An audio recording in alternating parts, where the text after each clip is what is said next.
Time now for Michigan's #1 outdoor radio show, Mike Avery's Outdoor Magazine. Mike Avery has covered the outdoors in Michigan for more than 4 decades, and that tradition continues today.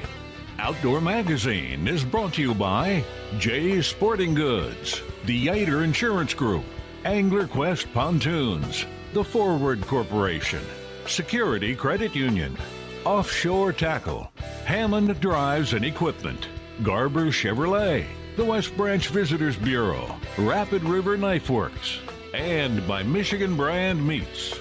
Now, here's Mike Avery.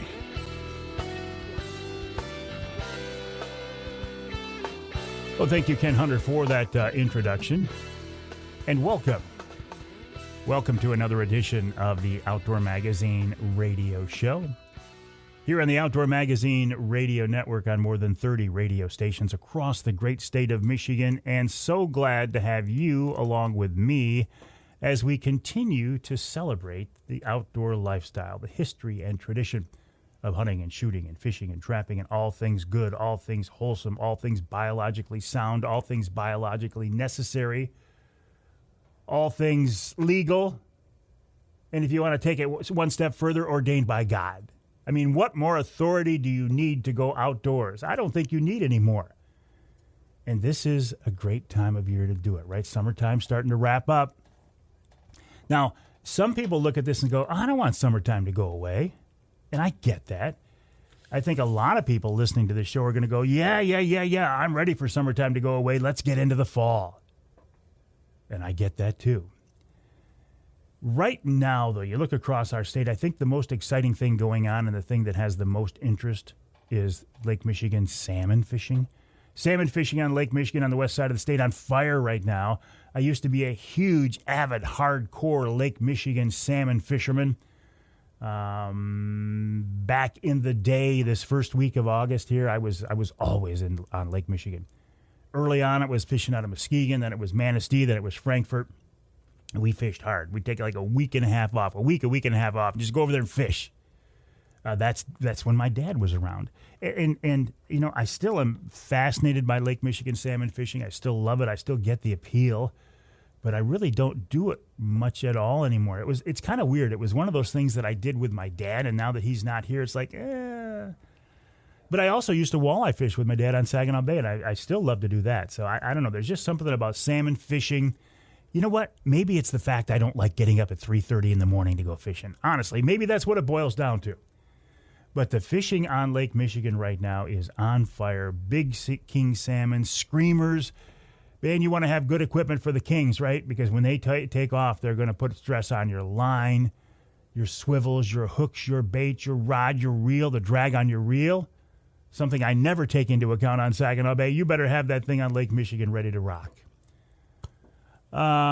My fishing season for the summer is actually about done now. In fact, I actually went over to, I said actually twice. Actually, I didn't need to say actually, right? Actually, that was redundant for me actually to say actually. But I actually said it, so I'm actually sorry that I said actually so many times.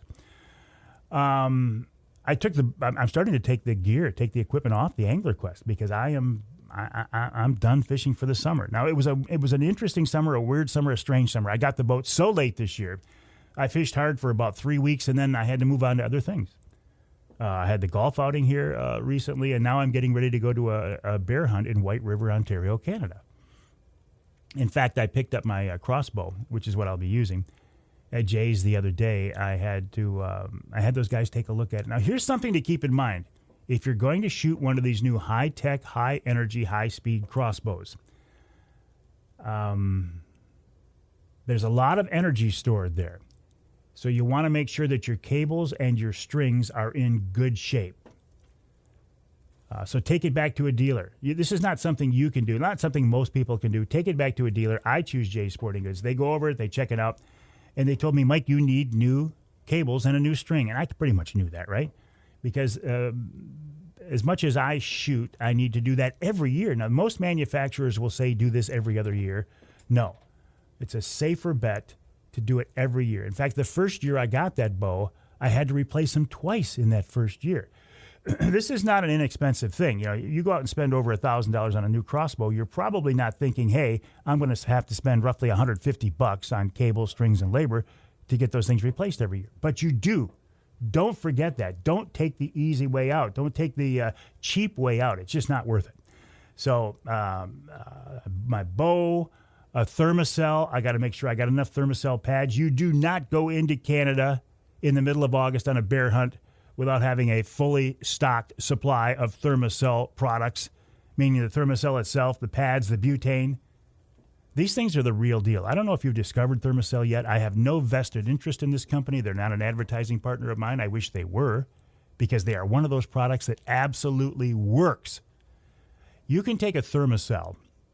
Let me back up. You go into the wilds, the bush of Canada, and the mosquitoes will swarm you so bad that you think they're going to suck all the blood out of you while you're setting up your blind. So you set up your blind, you get in the blind, the mosquitoes are absolutely everywhere. You fire up that Thermacell, and the smoke starts to build. And you get a pretty good smoke going there in the blind. And I've never, ever, ever seen a black bear shy away from Thermacell smoke. In fact, I have it on video of a bear walking through Thermacell smoke to get to a bait. So I don't think that's a concern at all. What it does do is keep the mosquitoes away. It'll drive all the mosquitoes out of the blind, and then you'll see it. It's like an invisible barrier. You'll see the mosquitoes swarming outside. They go to come in and attack you. They get the smell of that Thermacell in the window there. They turn around, they leave. So Thermacell is the real deal. I will also be using one of my beloved Wraith 270 see-through ground blinds. Interesting backstory here, and I haven't talked much about it, and I'm not really ready to talk much about it now, but Primal Outdoors, the company that brought you the Wraith, is no longer. A series of unfortunate events kind of made that company go away. Now, there are efforts to try to keep the products alive, because, man, I love their products. They had the best hunting products I've used as far as tree stands and ground blinds ever. So we might see their products continue just under a different name. Details on that as I can talk more about them. Speaking of products, I am so excited to talk about this. The Mike Avery Outdoors signature knife from Rapid River is ready to rock. You can order it now. Go to rapidriverknifeworks.com, rapidriverknifeworks.com. On the main page, you can order the knife. I got 2 prototype knives sent to my house so I could give Kris Duerson of Rapid River the final approval. The picture that you see on the website right now, and maybe even this weekend, is actually, there's the word actually again. When did I start using actually? The picture, John's smiling at me. I don't know, John. Actually, when did I start saying actually so much? It's actually driving me crazy. And the listeners too, because I won't let it go. The picture on the website is of a prototype knife. So the version you're going to get when you order this, my signature will be a little bit smaller, and on the bolster, it will say limited edition. The knife is a blood red acrylic handle with a burl maple handle. I chose blood red. Kris and I went back and forth. I wanted just the right shade of blood. Blood red. I said, Kris, I need this thing to be vibrant and viable. I want it to represent passion, courage, commitment, and unfortunately, bloodshed. And he got the color perfect. Each knife will be a little bit different. They'll all be blood red acrylic and burl maple, but each handle will be a little bit different. You will have an absolutely unique knife.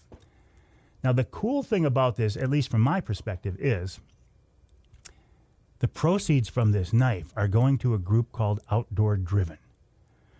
Outdoor Driven was formed to help first responders and veterans deal with the stress and trauma they were exposed to and are exposed to and have been exposed to over the years, protecting us, serving us. I have a real passion for this cause. My dad was a cop for 35 years, so I back the blue. I grew up in a police family. I have much respect for law enforcement. I never served in the military, and that's one of my true regrets. If I could go back and fix it, I would, but I can't.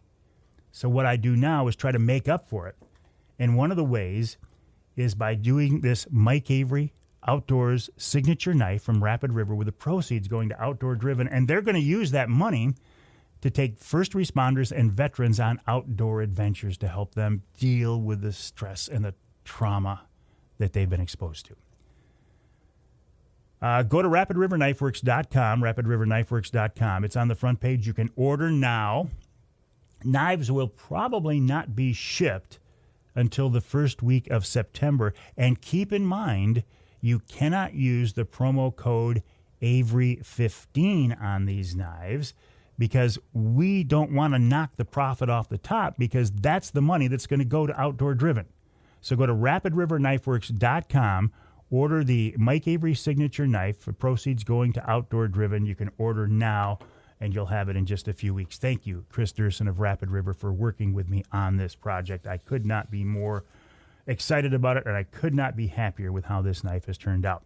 So coming up on this week's show after the break, we're going to talk with the man himself, Kris Duerson of Rapid River. Then at the end of the hour, Andrew Comtois of Outdoor Driven on what that group is all about. In hour number 2, Mike Smith of Offshore Account joins me. We're going to talk about targeting Lake Michigan salmon. My son James and granddaughter Addison have been fishing with Mike this past week. Then Cory Kovacs from the DNR talking about a study they're involved in regarding genetics of brown trout. This week's Ask Avery question, Corporal Doug Hermanson of the DNR on where do you find a hunter safety class. I've had a lot of people asking for that. And then in our third hour, we wrap it all up with Adam Lewis of Deer IQ getting us ready for the season and wild game chef extraordinaire Dixie Dave Minar. That's coming up this week right here on Outdoor Magazine. So glad you're with us.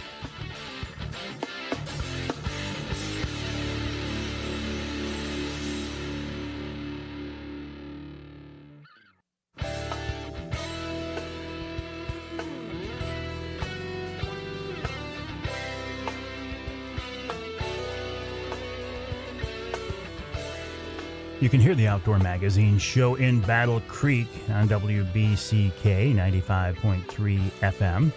You can hear us in Port Huron, WPHM 1380 AM, and north of the bridge in Newberry, WNBY 1450 AM. This segment of Outdoor Magazine is brought to you by the Linwood Beach Marina and Campground. Linwood Beach can be your year-round Saginaw Bay fishing destination and your Mid-Michigan Angler Quest headquarters. Great location, great facilities, great people. And the fishery out there on the bay is still holding up, and it will be good right on through the fall. If you're a waterfowl hunter, you want to start thinking that direction, Linwood Beach, a great jumping-off place for that as well. And I don't want to rush the season, but as long as we're looking at the fall, when weeks and weeks and months down the road, when it becomes time for some of you to take your boat out of the water and winterize your boat, I'm sorry I even brought that up, Linwood Beach Marina can help you out there as well. The website, linwoodbeachmarina.com, linwoodbeachmarina.com. So if you have been with me and the show for the last several weeks at all, you know that I've been very excited about a project. And it's a project in cooperation with a man and a company that I have much respect for, Rapid River Knife Works in Michigan's Upper Peninsula. I've been working with that company, and in particular the company owner, Kris Duerson, for several years now. I think a knife is an absolute wonderful tool. I carry one with me every day, all day long. Rapid River knives are handmade by craftsmen. They're guaranteed for life. You can get them buffed up, sharpened up to look like new anytime you want. So when Kris Duerson of Rapid River a few months ago said, Mike, what about the idea of a Mike Avery signature Rapid River knife? I started thinking about that. I went, wow. To be honest with you, I thought, that's kind of egotistical. And then I thought, well, but what if we can use that knife to raise money for a good cause? And you know me, if I'm going to get involved in a cause, it's going to be outdoor related. So I thought, okay, Outdoor Driven is a group that takes first responders and veterans on outdoor adventures. What if we can make some money for that group and sell some knives too? And guess what? After going back and forth with Kris for months, and he's been so patient with me, and he's been great to work with, the knife is now for sale. If you go to the website rapidriverknifeworks.com, you can order it there. Kris Duerson of Rapid River, thank you for your patience. Thank you for working with me on this. And thank you for making what I consider to be just an absolutely beautiful knife. Absolutely, Mike. It's fun to be a part of. We hit a home run on this one.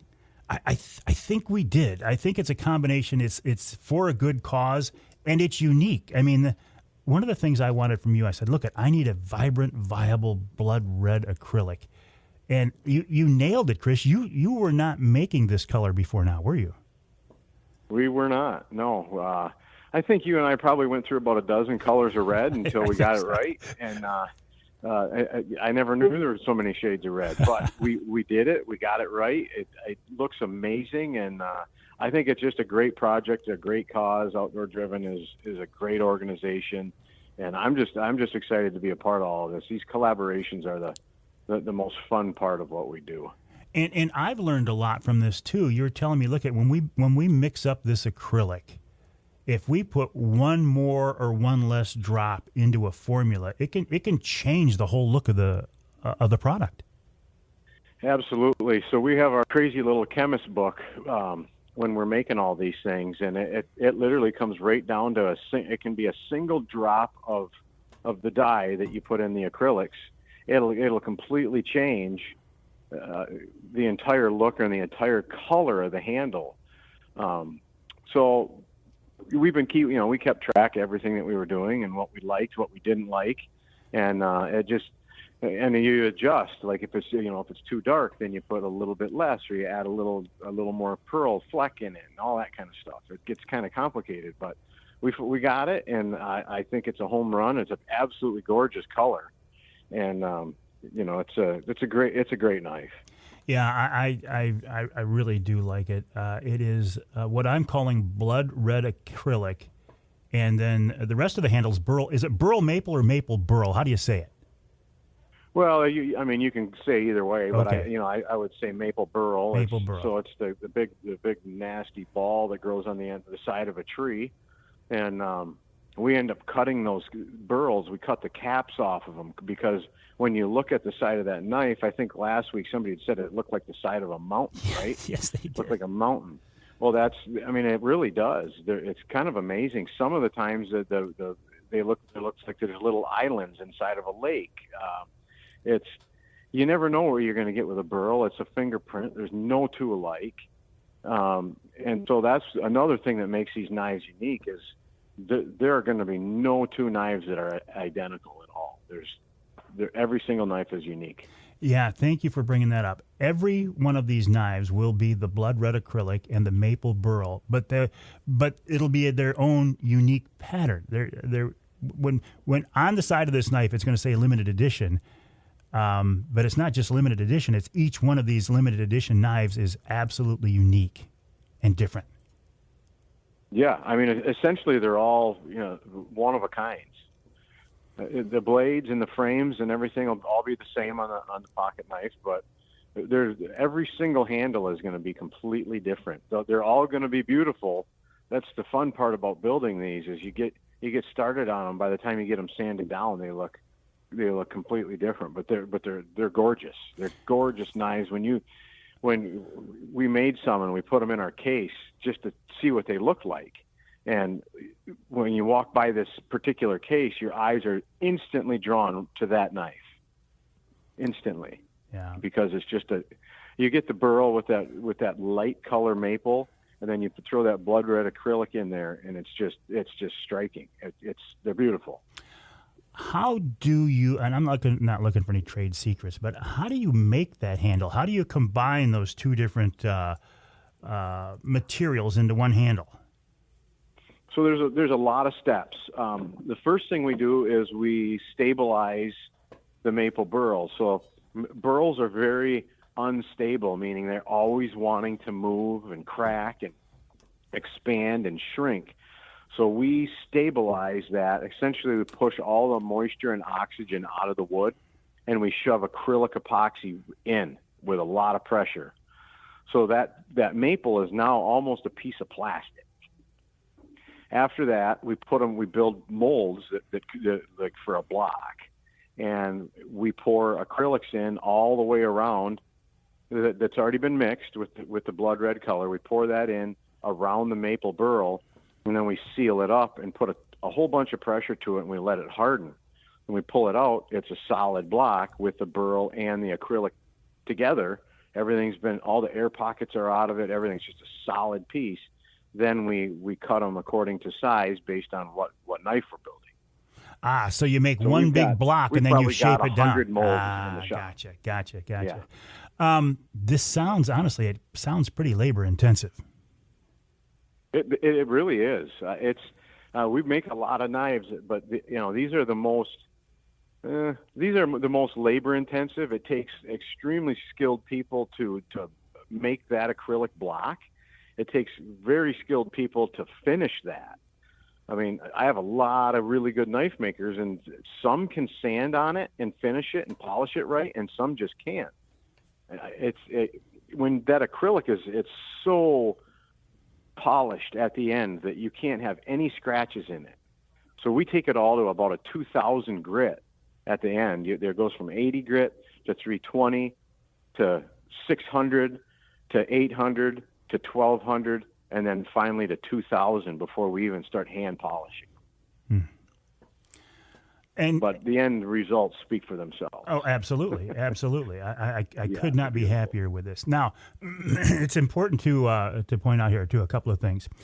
I have a promo code with you that is Avery15 that gets people 15% off anything else at the shop or in the showroom or online. We're not doing that promo code for this knife for obvious reasons, Kris. No, quite honestly, we're here. We're trying to raise money for a good cause. That code will work for anything else on our website, but this particular knife, we're trying to raise money. So, I'm not, quite honestly, I'm not making anything on this. You're not making anything on this. This organization that you've chosen is going to be making the proceeds on this. And I think it's a great organization. And this is a great project, and I'm just happy to be a part of it. Okay, if we go to your website right now, rapidriverknifeworks.com, you can see a prototype version of this knife on there. The actual knife, my signature will be a little bit smaller. The bolster will say limited edition, but you can order now. When are you going to start shipping these out, Kris?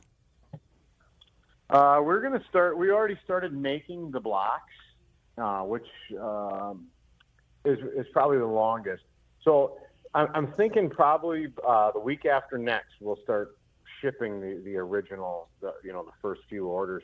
But once we get in the swing of it and we have a couple racks of them built, we're just gonna keep right on finishing them. So the initial process, you and I just settled on this design a week ago. Yeah. So this color. So. But it's going to be a couple weeks, and then the knives are going to start showing up, So it just takes a little time. People just need to realize they are all handmade, and it's worth the wait. Yeah, oh, absolutely. And did you notice before we even officially publicly announced it, did you had a few orders sneak in? Yeah, I did. Those were people who had been waiting. Said, I got to know when this is going to happen. I got to know when this is going to happen. Yeah, I noticed it. We had to build on our homepage of our website. We have to build that whole section.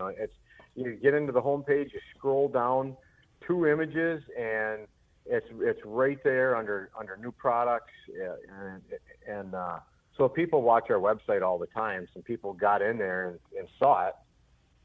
We built it yesterday. We made it live yesterday, and I noticed that there's some knives missing out of that. So, which is a good thing. It is a good thing. Kris Duerson, hang tight. We're talking with Kris Duerson of Rapid River Knives. The website rapidriverknifeworks.com, rapidriverknifeworks.com. There you can order the new Mike Avery signature knife with proceeds going to Outdoor Driven. Kris is not making any money on this. I'm not making any money on this, but Outdoor Driven is. And Andrew Comtois of Outdoor Driven will be with us here at the end of the hour. But when we come back, I want to talk more with Kris, not just about this knife, that I've been involved in a lot of projects over the years, and this one just feels really good. It feels right, and I could not be happier with what Kris and the guys have done, and the gals, and I thank him so very much for that. RapidRiverKnifeWorks.com. We'll take a break and come back here on Outdoor Magazine.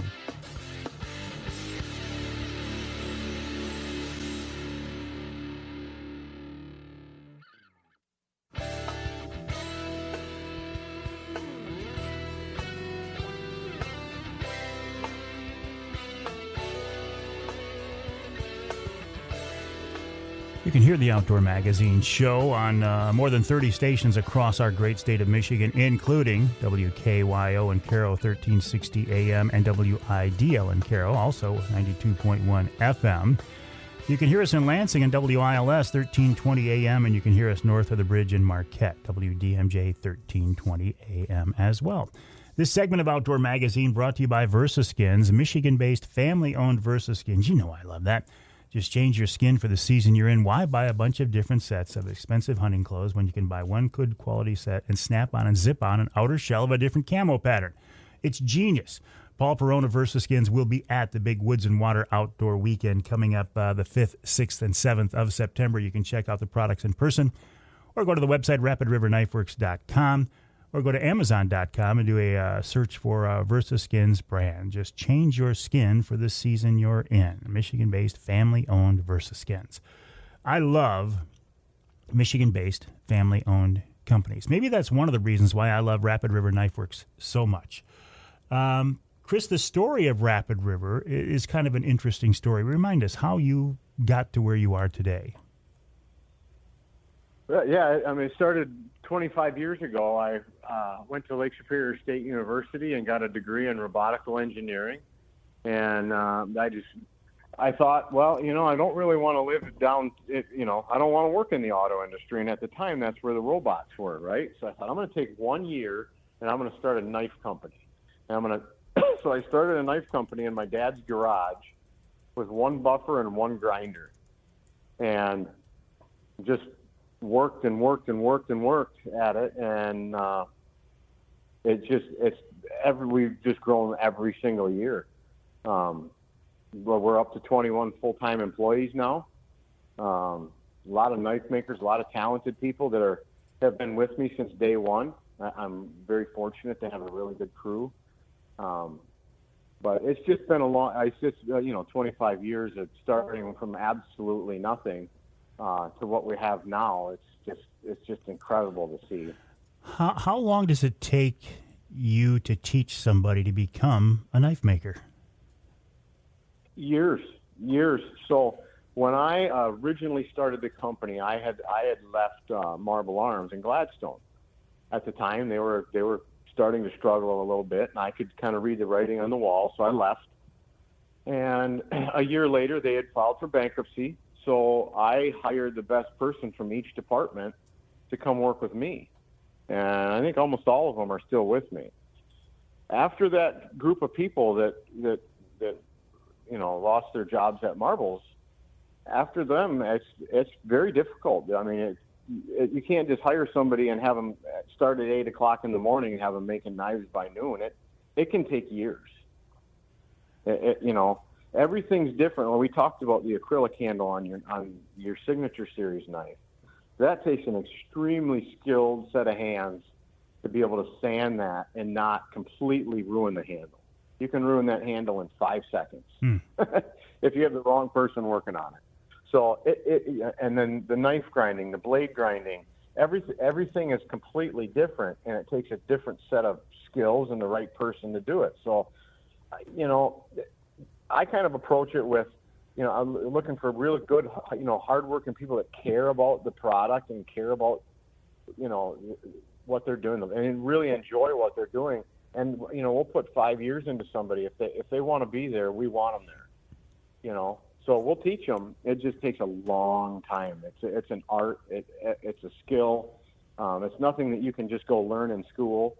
You have to learn it on the job. And I've probably had a couple thousand knives that have been wrecked or seconds because in the process of learning, the knives get screwed up. So it's a process, but it takes a long time.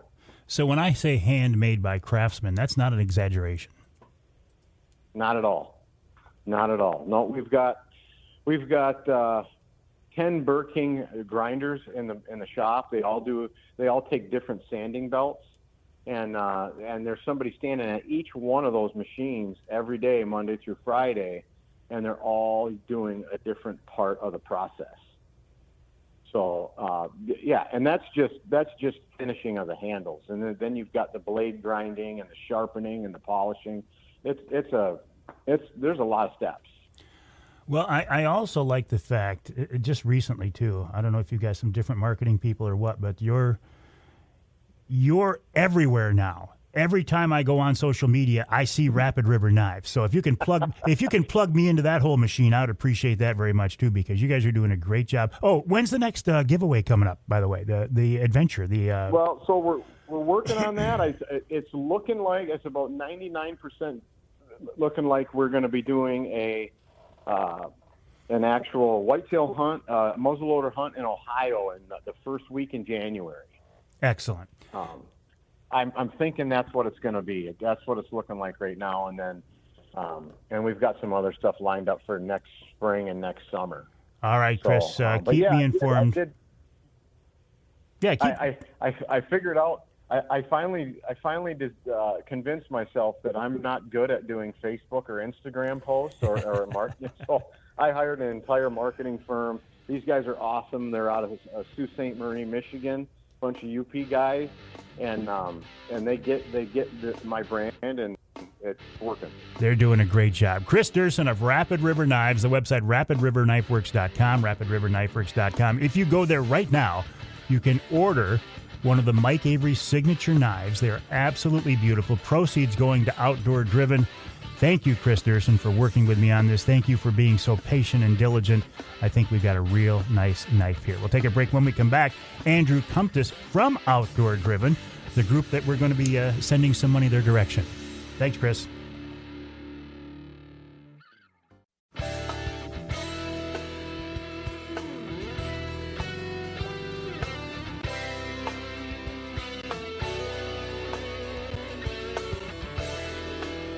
You can hear the Outdoor Magazine show in Alpena on WZTK. That's 105.7 FM.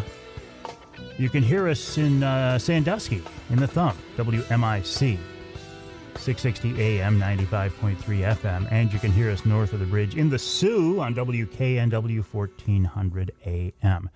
This segment of Outdoor Magazine is brought to you by Killer Food Plots.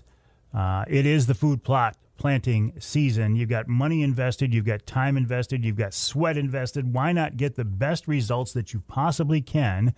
Well, Rich Krizan of Killer Food Plots is committed to that process. He will help you out in planning, in choosing the right seeds, and even help you put those seeds in the ground if you need them to. The website, killerfoodplots.com. That's killerfoodplots.com. And keep an ear out each month for our Killer Food Plots podcast. All right, I was talking earlier in the show with Kris Duerson of Rapid River Knives about the new Mike Avery signature knife that we have come up with. And one of the reasons I'm so excited about this is because the proceeds from this knife are going to a group called Outdoor Driven. I'm not making any money. Kris Duerson of Rapid River isn't making any money.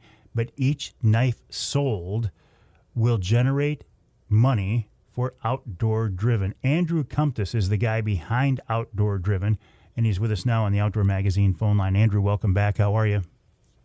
I'm doing great, Mike. Thank you for having me on, and hope everything's well with you. Oh, it is, and it was so nice to see you and some of the other guys at the golf outing. Thanks for coming up and supporting that event. Absolutely, and it was a great time to get out. Weather was beautiful, and it was just nice to be able to be out there with you guys. Tell me about your group. I have much respect for first responders. My dad was a cop forever, and for vets, and you're working to help both of those groups. Give me some details, please. Absolutely. I did 13 years in the Marine Corps. I deployed 7 times, 3 tours in Iraq, 2 in Afghanistan, and 2 on Navy ships. And after 13 years of service, when I got out, my life hit rock bottom, and it ultimately was the outdoors that saved my life. So taking that, knowing what the outdoors did for me, I wanted to try to give back.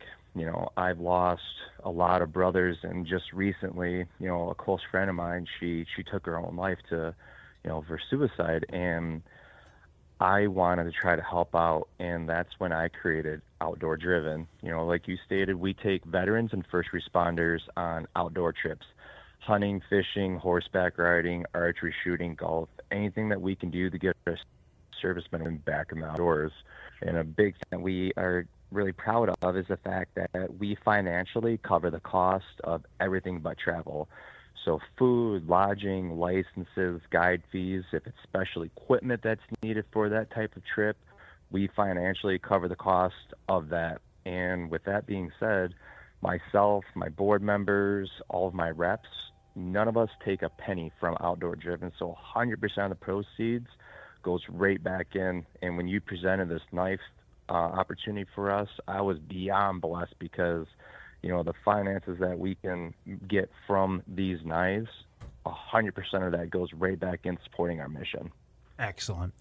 Now, you are a Michigan-based group. How do the vets and first responders, how do you pick who you take on these adventures? Yes. So we have an application on our website. Typically, we post a trip. We'll post it on our social media, but then if someone just goes onto our website, they click on trips and events, they can see what trips we have coming up, and they just fill out the application, and they just got to submit proof of service.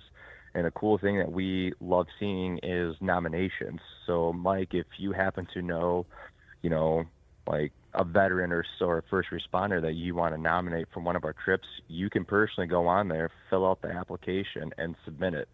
And then from there, we have a policy that's on our website of how we review and select these local heroes that we can take out on our trips.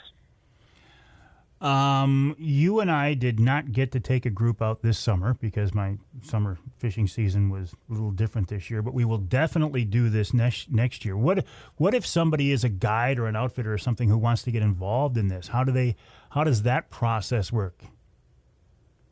Yes. All I ask is that they can either shoot an email to us or they can use the cell phone that's on there. That's my personal cell phone. They can reach out to me and we can work out whether it's a donated trip, the time of year they want to go, whether it's, 1 to 3 or 4, however many people, any guides and charters that, donate trips. I mean, that's huge for us because that's a finance that we don't have to worry about. And then that money can also just go back into helping on future trips. Oh, I am so excited about this, Andrew. When I first heard about when you first came to me a couple of years ago, and I heard your story. This is before the idea of the knife ever came about. I thought, you know what, this is a wonderful organization. You're a great guy. You're obviously very committed to this. So I couldn't be happier to partner up with you and Kris Duerson at Rapid River. And just a reminder, every one of these Mike Avery signature knives we sell, the proceeds go to Outdoor Driven to get first responders and vets on outdoor adventures. The website for Outdoor Driven is outdoordriven.org. That's outdoordriven.org. And you can order the knife at rapidriverknifeworks.com. Andrew, you and I will be in touch, but thanks for working with me, and congrats on everything you've done. Thank you, Mike. God bless, and I'm very thankful for this opportunity. We'll take a break for the top of the hour. When we come back, Mike Smith on fishing for Great Lakes salmon, particularly Lake Michigan kings.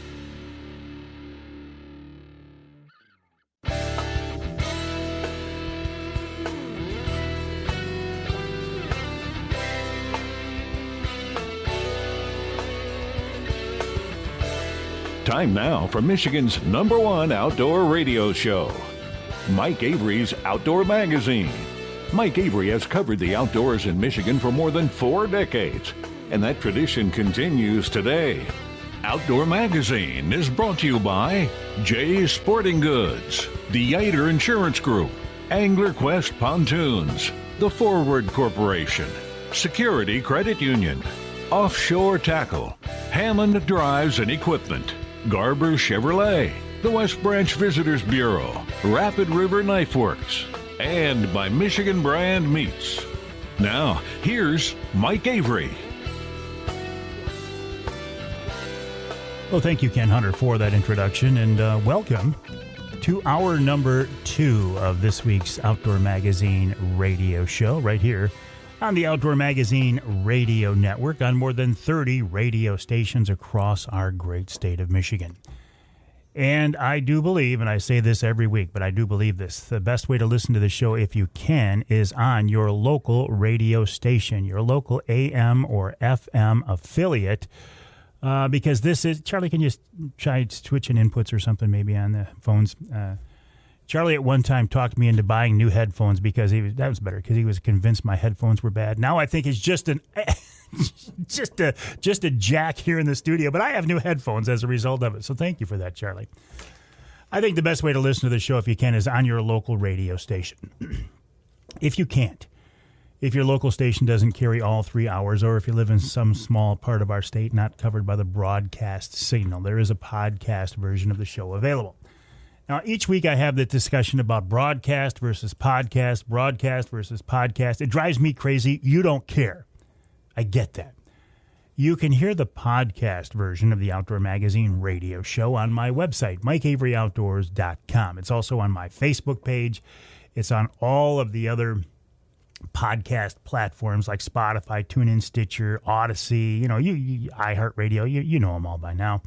I even put a version of it up on YouTube.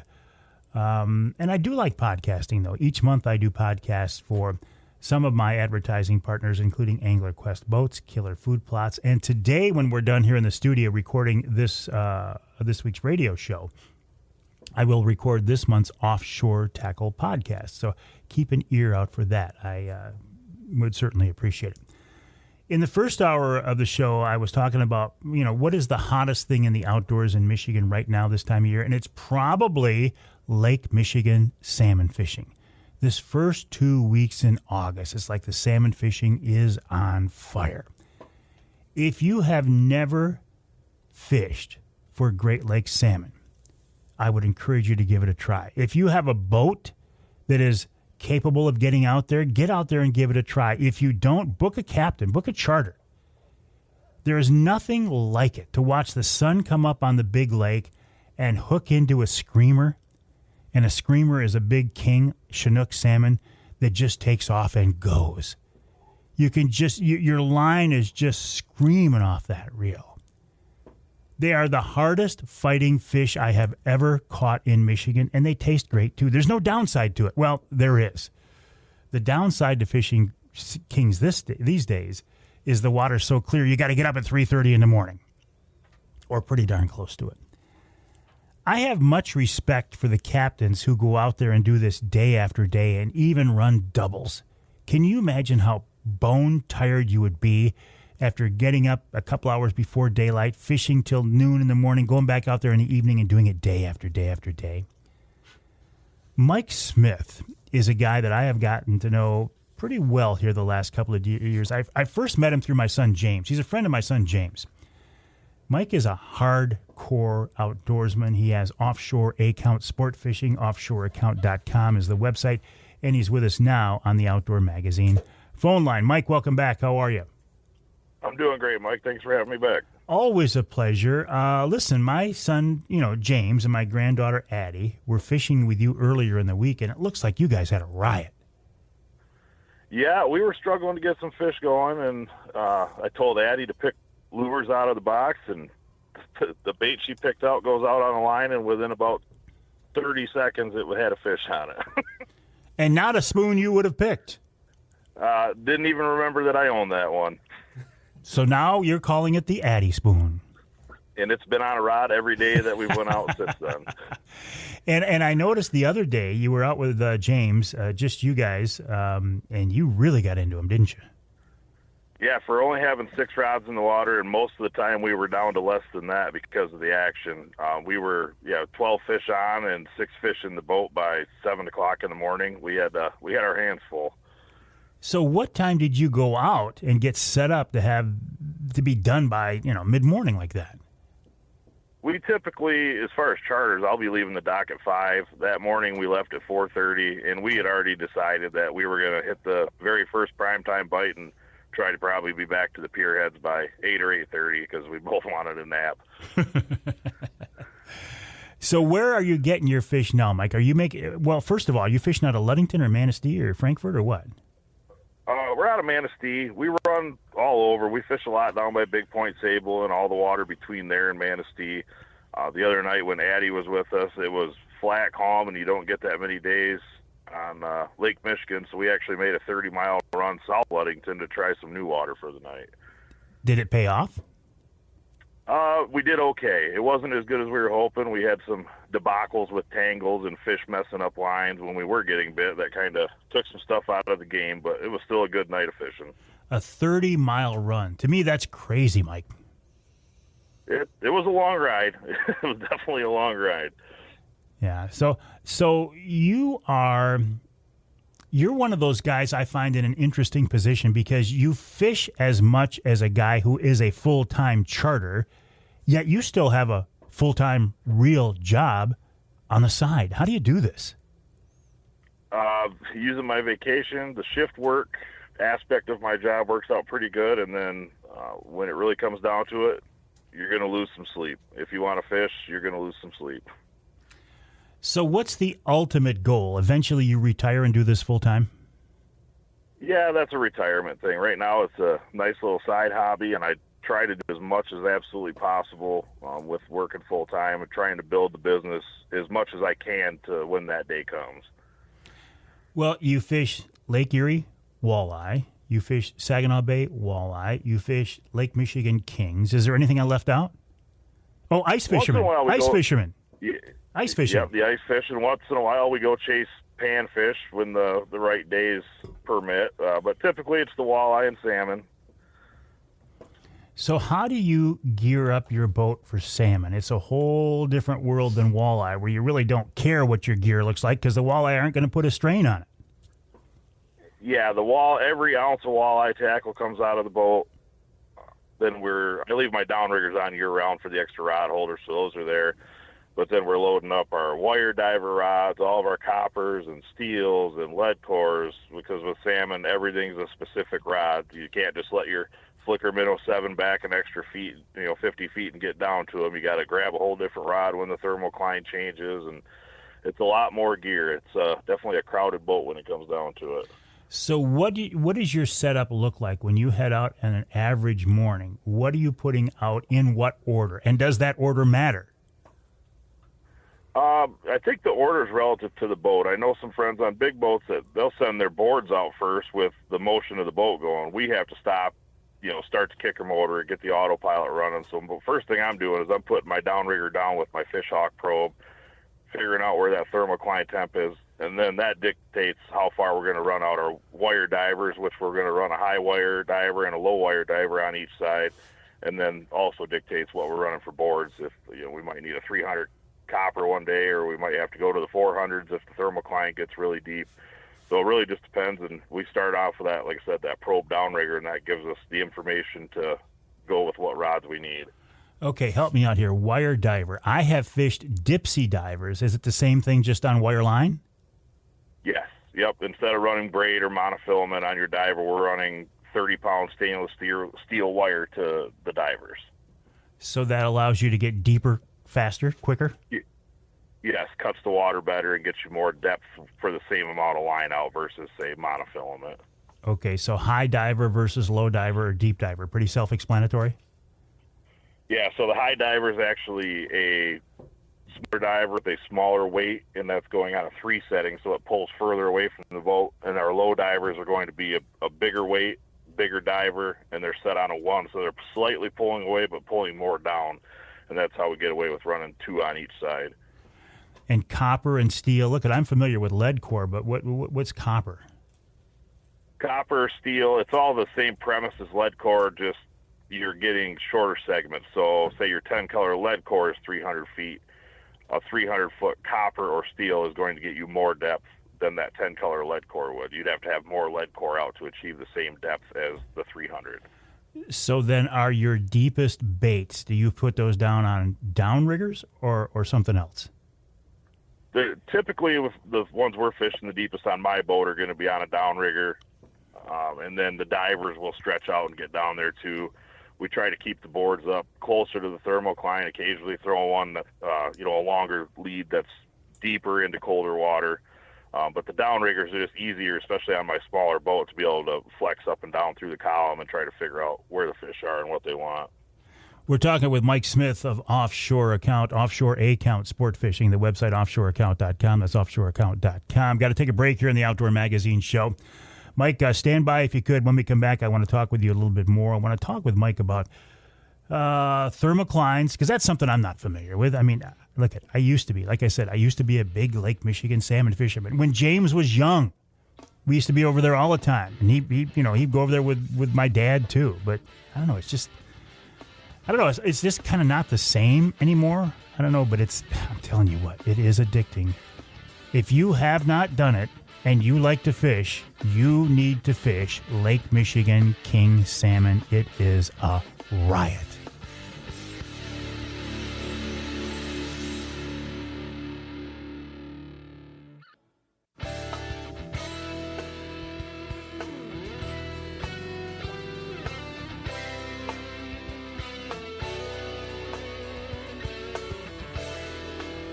You can hear the Outdoor Magazine show in Sheboygan on Big Country Gold, WCBY, 1240 AM, 100.7 FM.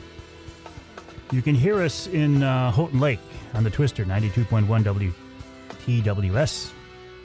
And you can hear us north of the bridge in Escanaba, the Riviera of the North, on WCHT, 600 AM, 93.5 FM. This segment of Outdoor Magazine is brought to you by Reader Landscaping. Reader can take care of your lawn and property because it's your nature and our nurture. Let them create an outdoor getaway in your backyard. Fall is for seeding and planting landscapes. Get a corn overseed for a beautiful, healthy spring lawn. Landscape lighting, fireplaces and fire pits. And also, if you live in central Michigan, the lakes are coming back. So if you want to get involved in that, and get your property ready to go, a Reader can help you out with that as well. Get in touch with them, though. Don't wait till the last minute. They're busy. They've been doing this 60 years, so you know they're doing it right. Check them out online at readerlandscaping.com. That's readerlandscaping.com. Right now, I'm talking with Mike Smith of Offshore Account Sportfishing. Offshoreaccount.com is the website. Mike, you are also a member of the MUCC field team. Tell me how that all came about. I had a friend message me one day. It actually sent me a screenshot and a link of the MUCC post about the field staff, and I sent the application in and had some chats with Tyler at MUCC and got signed up for it. And thank you for that, and also thank you too. You donated a trip to us for the golf outing this year as well. So you got your fingers involved in a lot of things, Mike, and I appreciate it. Thank you. You're very welcome. All right, so what is your favorite? Would you rather be down on Lake Erie after big walleye, numbers of fish in Saginaw Bay, or Lake Michigan Kings? I can't really pick one. I actually I like that I get to do them all. I walleye fish primarily most of the year, so when I get a break to chase salmon, that's a nice break. I come over here and catch some fish that really put a beating on your arms. And then in the fall, I always look forward to getting down to Lake Erie because that walleye fishery down there is just unlike anything else. How is the mindset different when you're chasing salmon versus walleye? It's a mentally tiring game. These fish move a lot with wind and currents and temperature swings and bait fish moving. As you mentioned earlier, the mornings are early and the nights are late, and when we're fishing both sides of the clock, sleep is very much a commodity, and it is very tough on the body to keep up doing this day in and day out. Yeah, I don't know how you do it. You mentioned thermocline earlier. Let's talk a little bit about that. For folks who don't know, that's where you get a distinct temperature break down at depth, right? Correct. Yeah, we're dropping that fish hawk probe on our downrigger, which is just displaying on a unit on the back of my boat. And generally, I'll drop down until I start to see about 50 degrees, and then I'll move up and down from there to try to figure out where that sharp break is, where it starts to fall off. Like yesterday, we had 50 degrees down about 45 feet, and then once you started getting 50 feet and below, you were in the low 40s for water temperature down there. So you're trying to be on the warm side of that or the cold side of it? This time of year, during the prime feeding, early, light, and late, late in the evening, they will be up in that warmer water feeding. But when you want bites later in the day, you have to try to get down into that colder water to fish where those fish are at. You know, they're hanging out down there during the day. Can you actually see that denser water on your electronics too, on your graph, your fish finder? Yeah, if I tune it in and get the sensitivity right, I can see it on there. Most of the time on the boat, we're not even watching the main fish finder. I've got the Garmin Panoptics on the back watching the downriggers, and that's typically what we're staring at all day long, like a video game. Okay, so let's talk more about this. You have a forward-facing sonar unit that's actually facing backwards? Nope, it's not the forward-facing. So this is the Garmin PS30 transducer, they call it. And it's like the original Panoptics, and what it's just covering a broad view of the back, but it is live imaging. So it's watching both downriggers. If we're fishing shallow enough, you can actually catch some of the divers on there once in a while, too. So you can watch your baits real time? Yep, fish coming in, you watch them lock onto a downrigger or swim through and check it out, and you see a lot of times you'll see a big mark on a 2D sonar, and it looks like it's chasing things, but a lot of times it's coming from left to right and just right across the back of the boat and gone. So you're learning a lot from this. You know, because we've all seen these big marks come through, and you think there he comes. You're saying if you watch it with your system, you can really see what that fish is doing. Yeah, a lot of times when it's like that, they start from the left side or the right side, and they come right across the spread and just keep going. But when they do lock into your downriggers, we've watched them last night come up to the ball, take a look, swing back around, come over to the other one, take a look, and you see it all real time. That's got to be crazy. It just drives you nuts more than anything when you see fish down there and you can't get them to bite. Good point. Just seeing them. To learn there. Yeah, just seeing them is no guarantee you can get them to bite, right? No, absolutely not. So will they, more often than not, will they come in and play around and follow a bait for a little bit before they hit it, as opposed to just coming in out of nowhere and crashing it? Yeah, that's usually what I see. They come in and you'll see them swinging around those downrigger balls a couple times before they come in, and that's if they do. A lot of times they come in and look, and you'll see them come through those downrigger balls and flare out the side, and then you get ready because you're watching, and there's a lot of times that they'll shoot off the side of the screen and one of your divers takes off. Like they flare out of the spread and go over and grab something else. You mentioned coppers, like long 300-400 foot copper. When you get a fish on one of those, is that the type of thing where you hand it to the least experienced person on the boat and say, okay, now you're going to bring this fish in?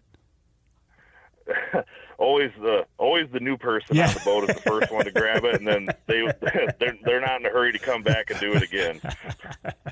And I get why that's the case, but tell our friends who are listening who might not understand that, Mike.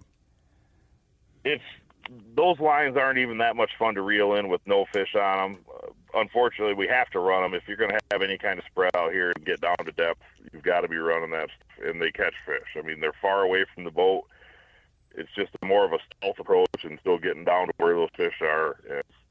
You're going to get tired out fighting them, but it's something you have to do.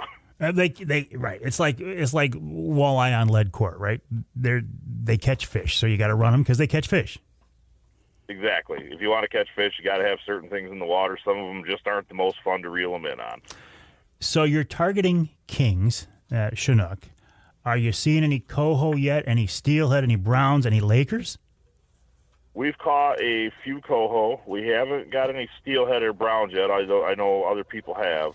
But it seems like there's been more and more coho showing up with the kings each day. I think there's a big wave of fish coming yet because I know the guys down south, Whitehall, Muskegon, have been really piling them up, and those fish are heading north sooner or later.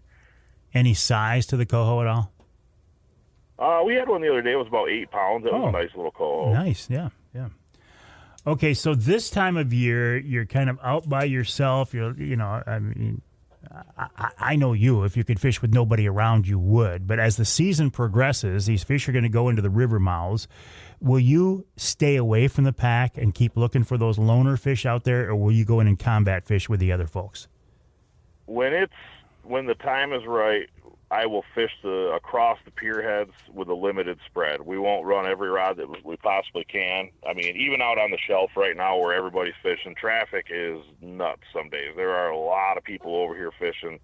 And especially with all that gear in the water behind your boat, you really got to be on your toes watching people. So some days we just limit what we're running. I mean, I like to get everything in the water that I can, but it's kind of a coin flip to get 2 more rods out or protect the investment and not have somebody run them over. How do you keep from tangling that many rods and the different spreads and the downriggers and the dipsies and the high divers and the low divers and the wire divers and the coppers and the lead? How do you keep that all straight? It will get tangled. Usually the fish like to help you with that when they shoot back and forth across the boat. That's one disadvantage to us being in a smaller boat. We don't have a big wide beam like some of these Tierras and other boats where you have room to move around. And then paying attention to cross currents. We've had some really nasty cross currents where one side of the boat will be swinging back behind the boat, which can cause some really nasty tangles. So we'll actually pull some gear, short one side of the boat till we get our troll figured out. It just try to get safe. Other than that, you get a fish on. Sometimes we're pulling lines so that way that fish can't run into those boards on the other side of the boat. Just little things you can do to try to help, but there is going to be tangles. It inevitably it happens out here.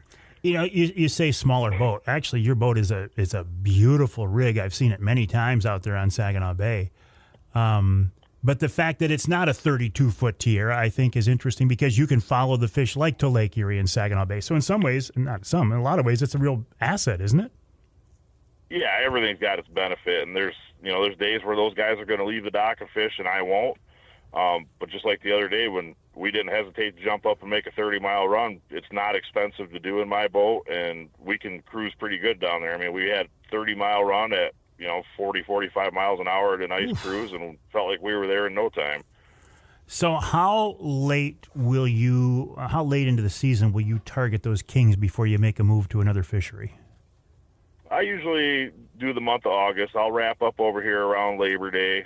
There's still fish to be caught over here for sure, and then you get your steelhead and other offshore fish to come in behind them. I usually get home in the first couple weeks of September, take care of things I've put off for the last 9 months for fishing, and then get ready for fall Saginaw Bay and Lake Erie walleyes. We all know about Lake Erie walleye. Is the fall fishing on Saginaw Bay for walleye even close to that, or is it just no contest?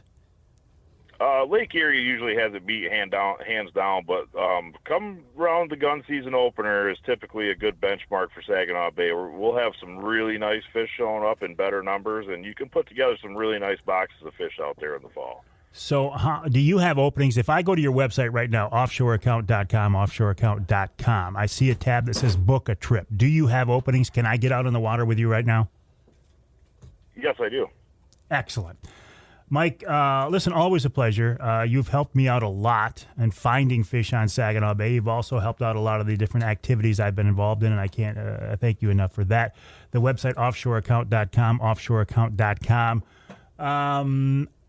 And I will give Addison now lots of credit. Addie, whenever I see her, I'm going to talk about the Addie spoon that Mike Smith is now designated in her honor. So I appreciate you getting those guys out, and we'll talk again, Mike. Good fishing to you. All right. Good talking to you, Mike. All right. Mike Smith of Offshore Account Fishing. Oh, I didn't even ask him about his social media. The guy, he's like a social media genius. I love the way he uses social media. He's got it dialed in. Anyway, the website, offshoreaccount.com, offshoreaccount.com. From there, you can get to his social media outlets. When we come back, Cory Kovacs from the DNR talking about a study with genetics of brown trout.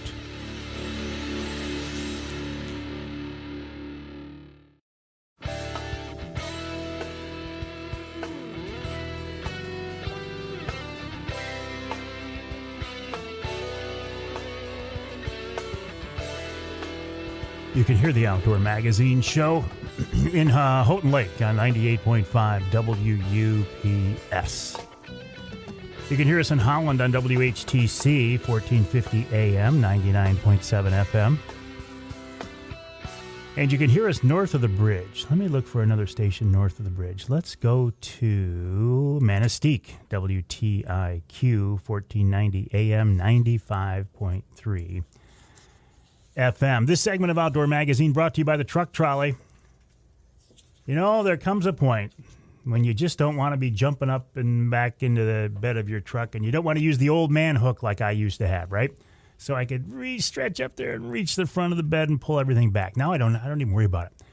I have a truck trolley in the back of my truck.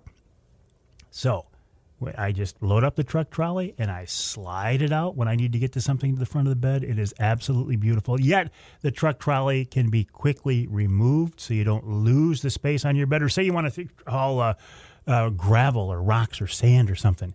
Just take the truck trolley out, put it back in a few minutes, you're good to go. The website, trucktrolley.com. That's trucktrolley.com. Right now, I want to turn our attention to Cory Kovacs. He's with the Michigan DNR. Cory, welcome to the show. How are you? Doing well, Mike. How are you, sir? I am wonderful, thank you. I hear you guys are involved in some interesting research with brown trout genetics? Yes, here up on Lake Superior, we are partnering with our South Shore Fishing Association folks out of the Marquette area, looking into the genetic makeup, or really the genetic influence of what some of the hatchery brown trout that we've had in Lake Superior over the years. Why is that of interest? Why is it important?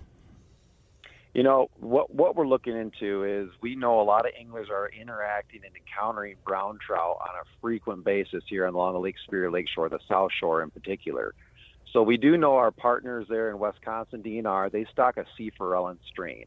And all those fish are adipose clipped, right? So when they show up in the angler's catch, we know that those fish exist. They have the adipose clip showing. However, a great majority of the brown trout that are caught in Lake Superior do not have that adipose clip. So that started begging some questions saying, where are these brown trout coming from? So by us employing this opportunity to look at the genetic structure of the brown trout in Lake Superior, this will really give us a really good chance to manage brown trout moving forward in the future if we understand what that genetic composition is. So when I talk about genetic composition, in the history for Lake Superior, we have stocked brown trout in the past, right? We've done 3 different strains and then combine that with our C. forellin strain that are coming from our Wisconsin DNR folks. And when you look at that, that's a multitude of different strains out in the system, but yet we don't know what has been most successful or maybe most efficient. So when our anglers come to us and they ask us, hey, we want to stock brown trout, we really can't really point to the exact strain or the one that has worked for us the best in the past, because we're catching fish today, but we're not really sure where they're coming from. So that's what this is really designed to do, is to identify that genetic structure to see which has been most successful and which maybe we can get the most bang for our buck, so to speak. Could some of these fish be a result of natural production? They absolutely can. So again, many of these fish that are being caught in the angling creel, or as anglers are out on Lake Superior, they do not have an adipose clip. So we do know that we have some producers. Many of our streams will produce those brown trout, but where can we pinpoint those major producers? That's what we're really looking for in this project. So how do anglers help you, and how do you test the genetics of a brown trout? Yeah, absolutely. So we have partnered with, again, South Shore Fishing Association out of the Marquette area, and they cover basically Keweenaw Bay down over to Munising Bay. And what we've employed those anglers with test sampling kits, and those sampling kits have come from our lab, our genetics lab at Michigan State University. And what they do when they catch a brown trout, they take a tissue sample. Now, whether that fish is returned back to the water because it wasn't legal size or was harvested, they can collect those tissue samples in a vial, as some preservative added to it as well. So the genetics lab can then run an actual DNA rad sequencing, kind of a fancy name. But that's some analyses that they can do on that tissue sample to break it down to find out what the genetic structure of that fish actually is. So those anglers, they're targeting 150 samples this year. So the project began this spring. Typically when that brown trout fishery really kicks in Lake Superior, it slows down in the month of July, early August, but it'll pick back up here late August and September. And again, they're targeting that 150 samples. As of mid-June, that was the last report we received, they had only had 105 samples. So we're awfully close, but they do suspect to hit that target of 150 by the end of this year.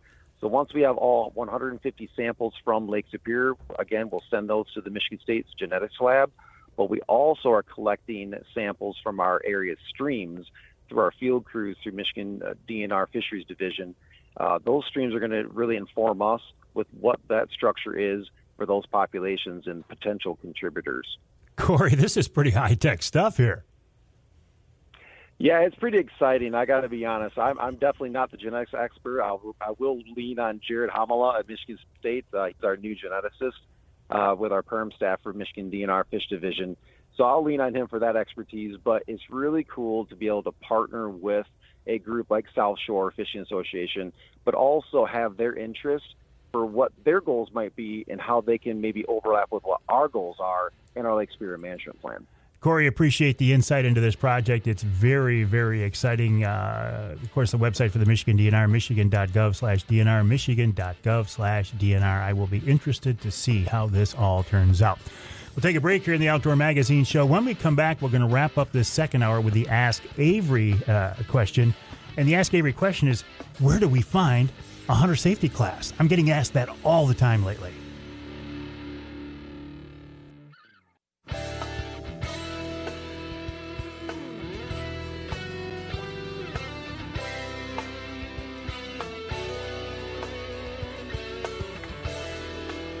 You can hear the Outdoor Magazine Show in Ludington on News 97, 98, 98.7 WLDN. You can hear us in St. Joe on WSJM 94.9 FM. And you can hear us in Iron Mountain on WMIQ 1450 AM.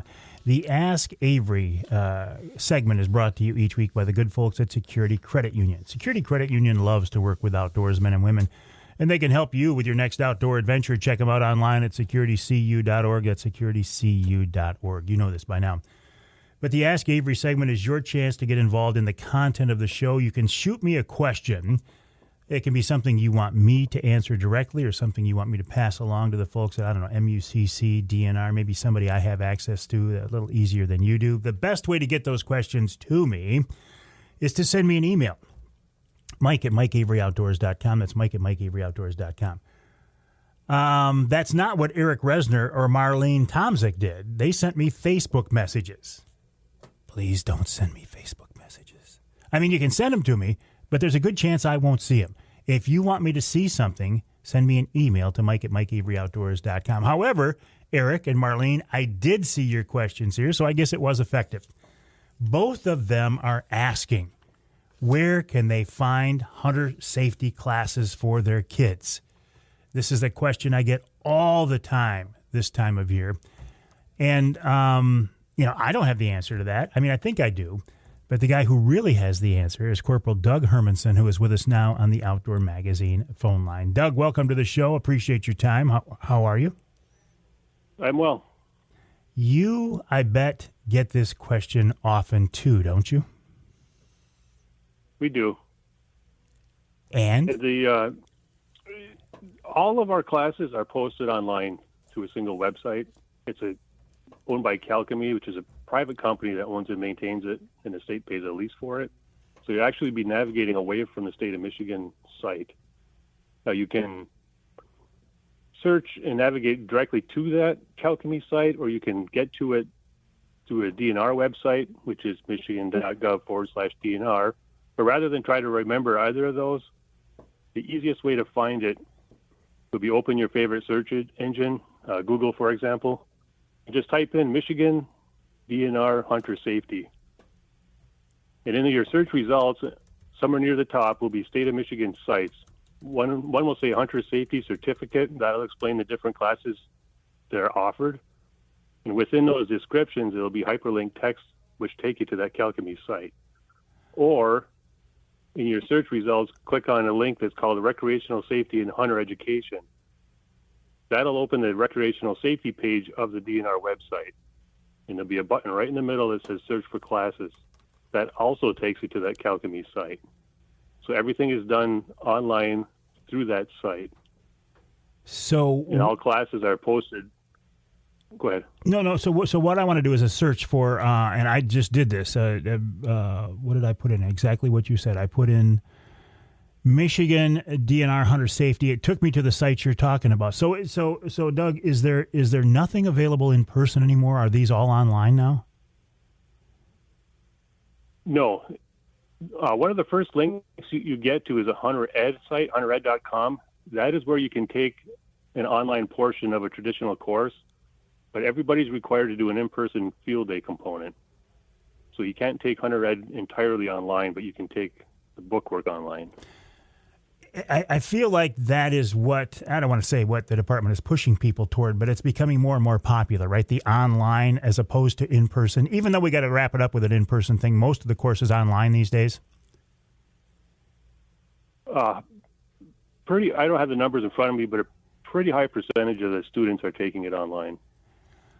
But that seems to be it seems to be a pretty effective way to do it, right? Because hunter safety instructors, I feel like, are at a premium these days. So if you can get the most of it done online and just take what is involved in the last part of the class when you have to meet somebody in person? What is that about? The in-person field day, that is where every student has to take a test on the bookwork that they study. You can do a home study bookwork or do it online as an option, but we don't know who's actually doing that work, so they're expected to test out at the field day. And then they'll learn about the safe gun handling component of it. Some field days do live fire, some do not, but they all need to teach the safe handling of firearms, and that in-person component is where they learn those. Is there time yet to get a hunter safety certificate for kids in time for this fall's hunting seasons? Absolutely. There's classes. Currently, if you go to that website, they can find every class in the state. If they show on there, then they're not full. They can sign up, and they could go there that same day even. Excellent. So, michigan.gov/DNR, do a Google search for Michigan Hunter Safety Classes. Corporal Doug Hermanson, appreciate your time. Thanks for letting us know about this, and good luck this fall. Absolutely. Thank you. Take care, Mike. All right. Corporal Doug Hermanson from the Michigan DNR with answering this week's Ask Avery question about hunter safety certificates. If you were born, what is it? If you're born after 1960, I think that's it. Don't quote me on this. You have to have a hunter safety certificate. And this time of year, a lot of people are looking for them for their kids. First-time hunters. They need those classes to get out there in the woods, and this is one way to do it. All right, we'll take a break for the top of the hour. When we come back in our third and final hour this week, Adam Lewis of Deer IQ getting us ready for the fall deer hunting season. A lot of people think in that direction now. And, of course, we'll wrap it all up with wild game chef extraordinaire Dixie Dave Minar. That's coming up in hour 3 of this week's Outdoor Magazine.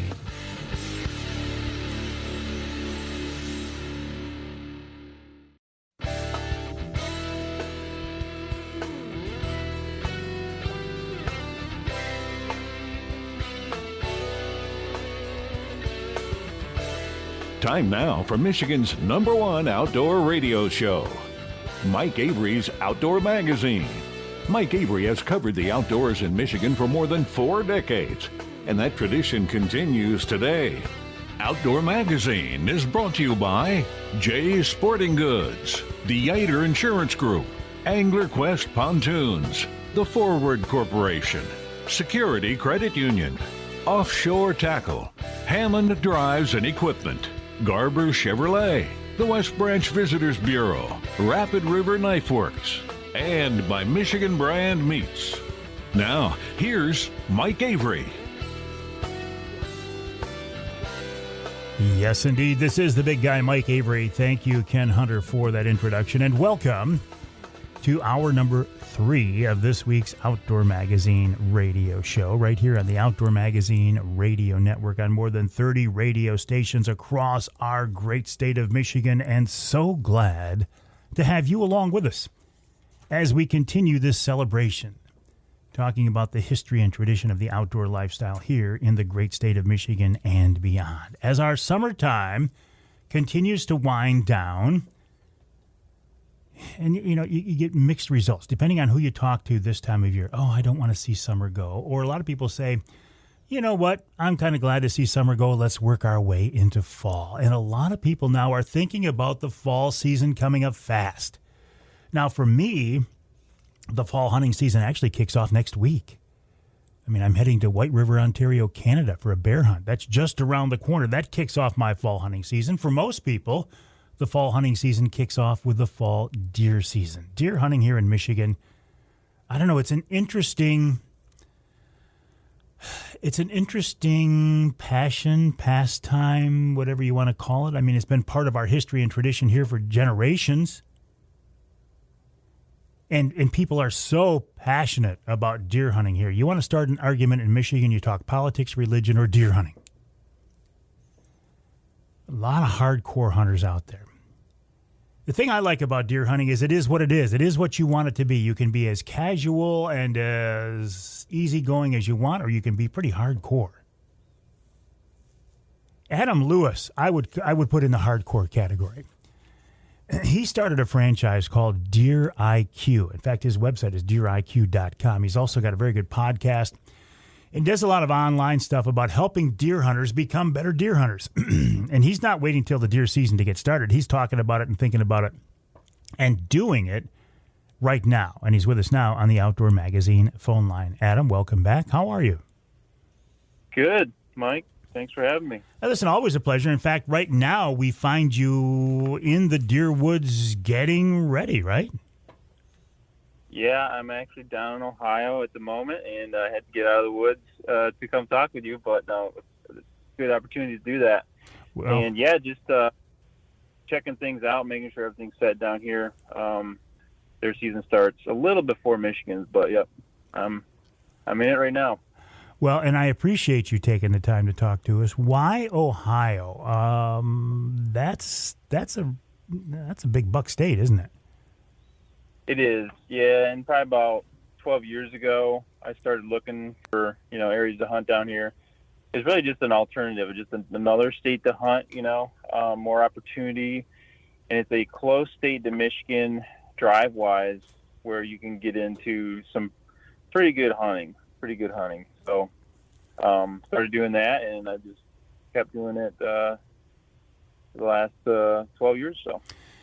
Do you think deer hunters, Michigan deer hunters who go out of our state to hunt are somehow, because I've been accused of this in the past, are somehow not giving our Michigan hunting the respect it deserves?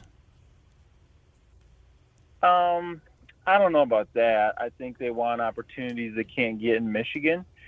I think most of those hunters, I don't know the exact numbers, but most of them still hunt in Michigan. Some don't. Some maybe have abandoned it, which is kind of sad. But because there is good hunting in Michigan if you know where to look and put the effort in. But it is maybe easier to find bigger bucks in other states.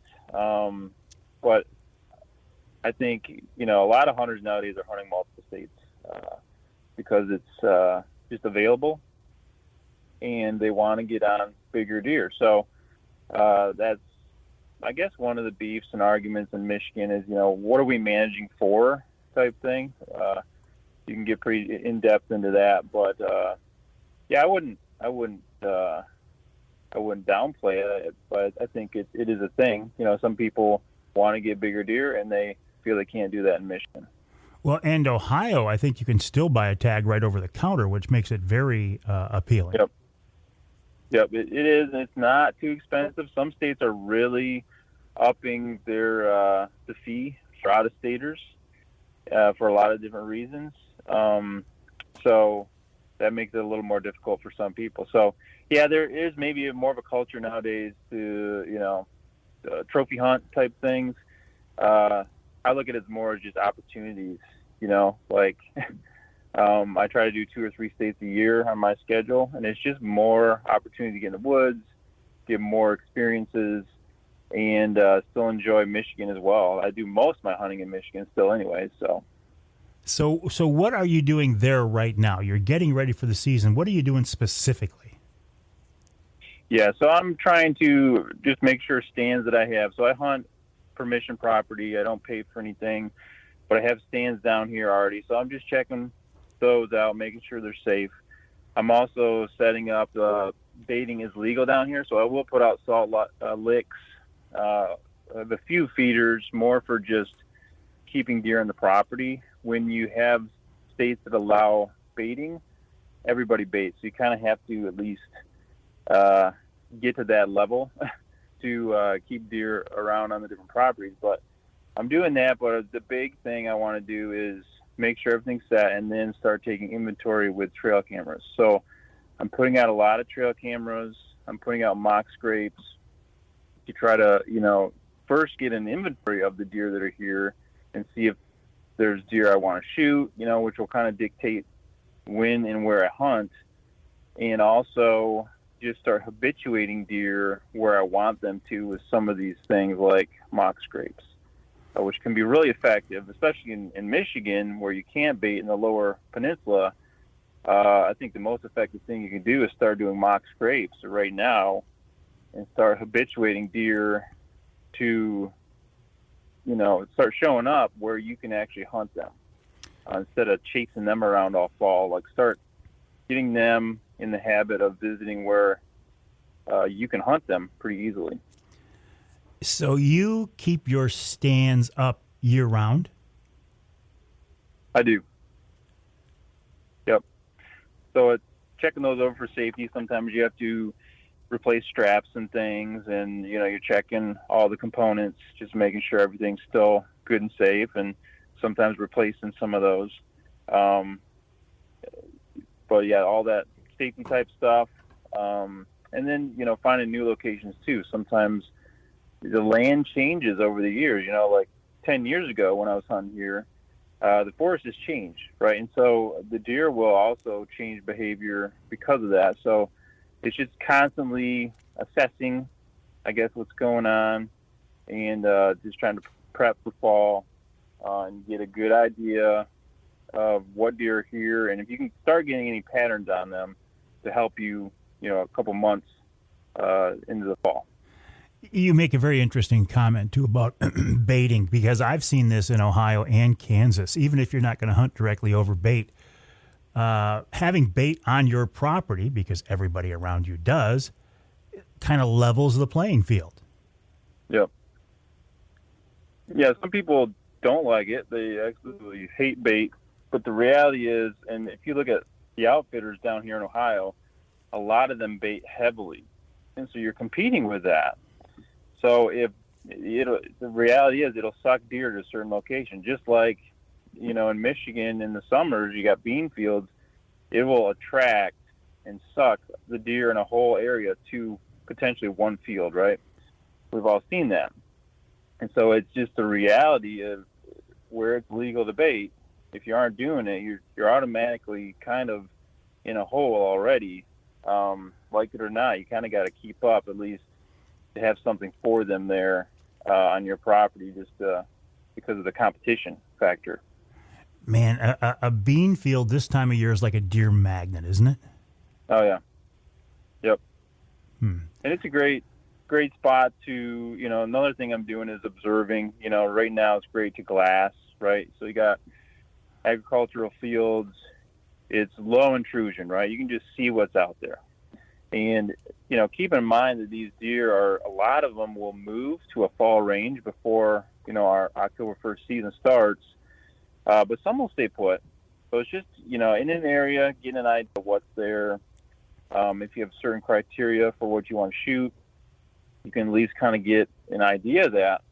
And I think an often overlooked part of the season is the first few days.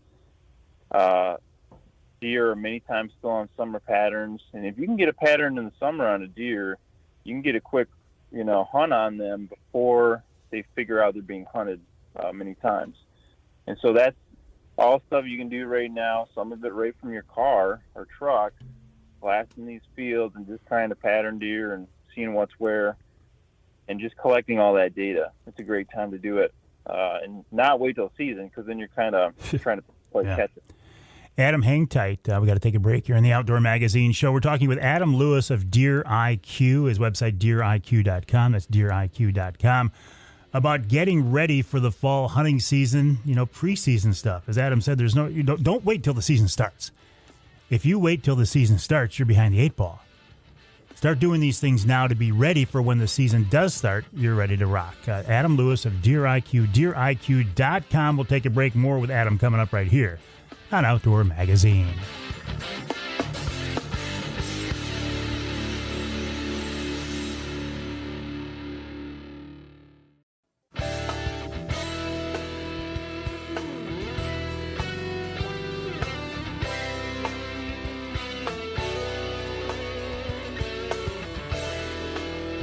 You can hear the Outdoor Magazine show in Manistee and WMLQ 97.7 FM. You can hear us in Tawas on WIOS 1480 AM 106.9 FM, and you can hear us in Traverse City on WTCM 580 AM. This segment of Outdoor Magazine, you know what that sound is by now.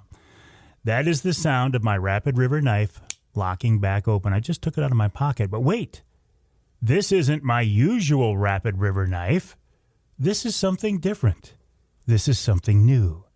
This is the Mike Avery Signature Rapid River knife.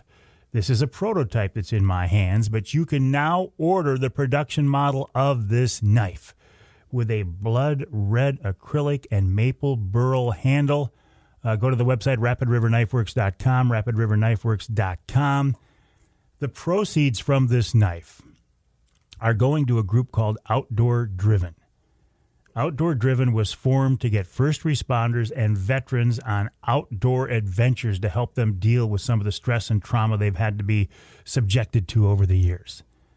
I could not be happier with this knife. I think it's a beautiful knife. It is a knife that'll last you a lifetime. By the way, you cannot use the Avery 15 promo code on this knife. That Avery 15 promo code will get you 15% off everything else at Rapid River, but not on this knife, because we don't want to cut the profits out of this, because the profits go to Outdoor Driven. So again, go to the website, rapidriverknifeworks.com, rapidriverknifeworks.com. On the front page, you will see a picture of this knife I have in my hand, the prototype version. The actual knife will be a little bit different. My signature is smaller, and it'll say limited edition on the bolster. RapidRiverKnifeWorks.com to benefit Outdoor Driven. It's a win-win-win. Thank you, Chris Duerson, for this. Also want to thanks to Adam Lewis of Deer IQ for joining me on this week's show. Adam, let's talk about Deer IQ a little bit. What's this all about? Yeah, so it's just a channel to, help increase the IQ of deer hunters, help us be smarter, better deer hunters, hopefully have better outcomes. So, the podcast, we get into some details of that, and I have different guests that are, considered expert, most of them. And we just try to dive deep into, have topical discussions of things to help hunters out. And also we have stuff, beyond that to help hunters if they really want to get into it. Like we have a Deer IQ test where they can actually, if they're struggling with consistency as a hunter, it will really help show them their blind spots, their strengths and weaknesses, and give them a real quick, focused look at, hey, here's where you're at, here's where you really need to focus to improve, and really, help hunters out in that way. So there's a lot of ways we try to help hunters out. Those are just a few, but that's, I guess, the general idea of it. You said in our first segment you use trail cameras. You're putting those out now. How do you decide where to put those cameras? Yeah, first I think you need to figure out if this is just an inventory purpose, or is this somewhere I want to hunt in a couple months. Those can be very different. If it's just for inventory, somewhere that's easy in and out, whether, cell cameras help out quite a bit, but if you're having to check SD cards, somewhere that's easy to get in and out without disturbing deer is important. So like field edges, things like that. Doesn't really matter if you get nighttime pictures. You just want to know what is generally there. And I would check those like middle of the day so you're not disturbing deer. And I always want to find multiple lines of travel. So deer are edge creatures. They travel edges. So if I can find multiple lines of those, whether it be trails or just like edges of a field or things like that, multiple of those coming together is going to be a high traffic, high volume area for deer and going to get you more pictures. So I try to key in on those. If it's for hunting over, I'm looking for areas, there's a few more criteria, that have multiple lines of travel, so you get, again, more triggers of your camera, and more deer find your scrape. But I also want it near really thick cover, so I want deer to hit it in daylight. And so once you get past a year or two in Michigan on bucks, they get pretty smart. They many times are more nocturnal. They're not going to come out in the open woods, open fields in daylight once the season's on. So I want to put those scrapes in areas they feel safe, which is thick cover or very close to it, like 1 bound away. But also I have to think about how I'm going to get in and out of there to hunt this scrape. And so it has to be good for me getting in and out without disturbing deer, but also where deer feel safe visiting it in daylight. And so you have to think about that quite a bit as you set it up. But once you do, you're starting to ingrain a habit. If you can get them to take it over, they're likely to hit it during the season, and it's just tipping the odds in your favor a little bit. But you've got to be able to hunt it without, them knowing it. And so those are kind of the general things I look for as to where I put those. I want to go back to mock scrapes here in just a minute, but going back to the trail cameras, does it matter if you put those at eye level or if you put them above looking down? Is that a factor at all? Yeah, I tend to try to do about head level. I try to do it not on a trail. Like, you don't want it to where deer can easily see it or find it or smell it. I kind of go with the principle of I don't want any deer to know I've been here or am observing them. It defeats the point, right? So I try to go at 45 degrees to trails and things like that, or lines of travel, so they're less likely to spot it. And I try to go at least head high. If you get too high, then your angle is so steep that it's not really, taking that broad of a picture, right? So about head high, and I try to get toward the end of the flash range, and it'll say right on the camera the flash range. You can test that out maybe in your backyard, like, well, how far is this really effective, But the further you get away, the less likely they're going to be able to see the thing or get up to it and smell it, right? There's also that. Or hear it, because some cameras, you can hear the shutter. You hear the click. So if you get far enough away, you're minimizing them detecting it, which is what you want. So those are some general rules I follow. And also something you can do is look for a spot where deer can't get around the camera, like that. Let's say it's a tree that has like a lot of brush and junk around it, that they're just not going to get up next to that tree. And that way you won't have deer up there sniffing it or, likely to find it. It's this weird thing on the tree. Okay, now mock scrapes. You said you're actually starting to put those out already? Yes, and a lot of people put them out like early July. Some people don't realize that bucks will hit scrapes in the summer. A few years ago on public land in Michigan, I shot a buck in early October, and I was monitoring deer hitting a scrape mid-July all the way through August. And there was multiple mature bucks hitting the scrape. And so they'll hit them early. It's not just, for the pre-rut. And so if you can put those out and get deer to take them over, again, you're just getting information if you have a camera over it. And you're also habituating them to how they travel. You're just training them basically. And the earlier you can start that, the more that's ingrained in the chance they might come back. What scent are you putting in it? Does it really matter? There's multiple ones that work. Like I don't have one that I have to use. I've found recently Smokies is a brand that seems to work pretty good. I've had others work okay in the past too. But I think one key to look for is one that has a preorbital, which would be, the scent up by their eyes, their glands, for the licking branch. And then in the dirt of the scrape, an interdigital scent. Like those are different. And so look for a brand that has those would be my tip, I guess, to just make it more realistic. Like you want to make it as realistic as possible so deer take it over. So I will do that. I will wear like rubber gloves or hip boots just to keep my scent off of things. Like I don't want to. You see a lot on TV that I personally would disagree with, but I want to not touch things with my hands, my bare hands. I don't want to use just like my street shoes or boots. I'm using rubber. I want to keep my scent off things. I just want the deer to think it's another deer, and then I want them to quickly take it over so I don't have to keep doing that. Yeah. Until they take it over, how often would you juice up that scrape? In the summer, I'd go back maybe every couple weeks and see if they're hitting it or not. If they just won't, some places they just won't. And so I try to have a lot of these going.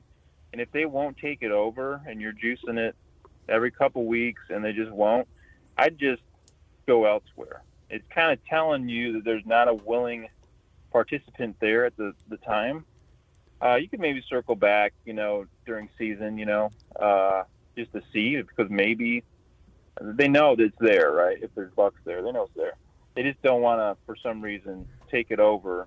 Some of it's competition. If there's not that many mature bucks, the competition drives a lot for them. So I would just move on. If you've tried it a few times and it's just not working, okay, move on to a new spot.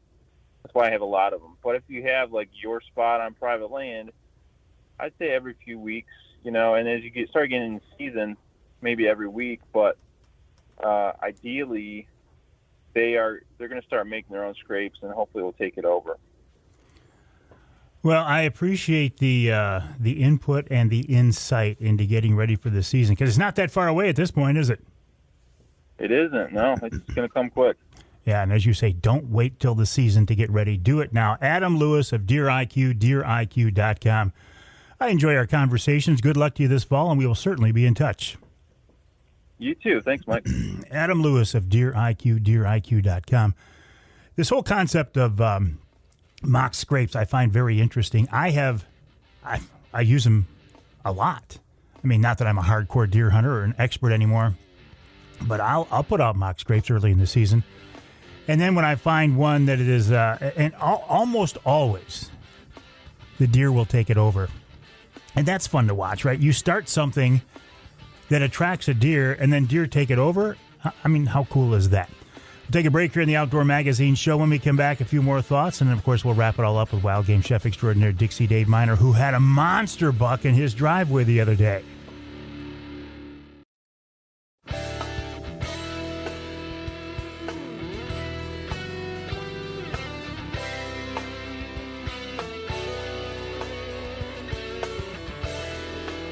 You can hear the Outdoor Magazine show on more than 30 stations across our great state of Michigan, including WKBZ in Muskegon, that's 1090 AM, and WSGW in Saginaw, AM and FM, 790 AM, 100.9 FM. I'm in the studios of WSGW right now. I'm sharing the studio with Charlie Rude.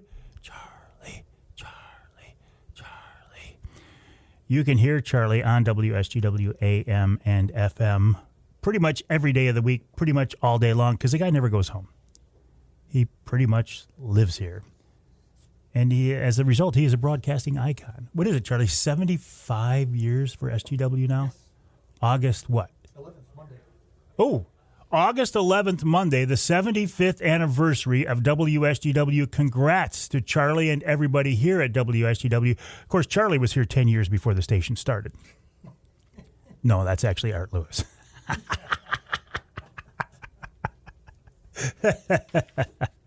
75 years, that's a big deal. Congrats to everybody at WSGW. And I appreciate working with the folks here.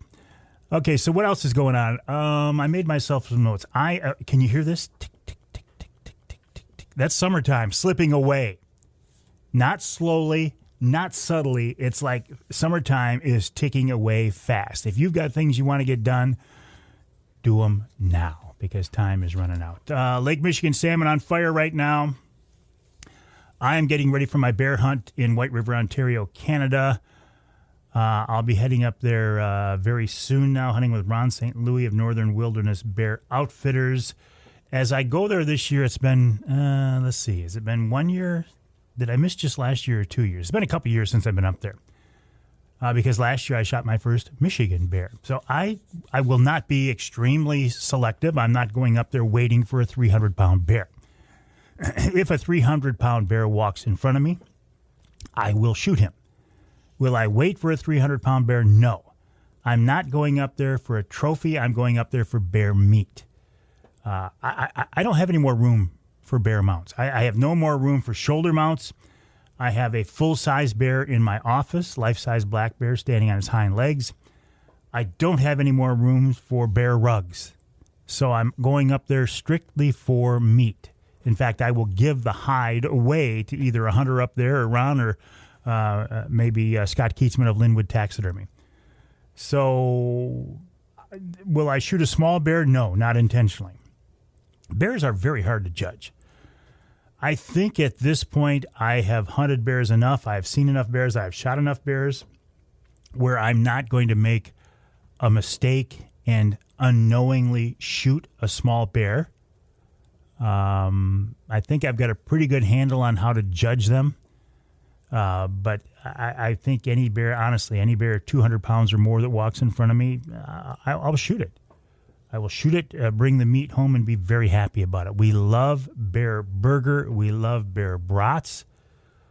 So I'm looking forward to it. I haven't been up there in a couple of years. When you're heading, I tell you this right now, when you are heading to an area like that, in the middle of August, which is when the season opens, the single most important piece of gear that I will take with me, even more important than my bow, is going to be a thermocell.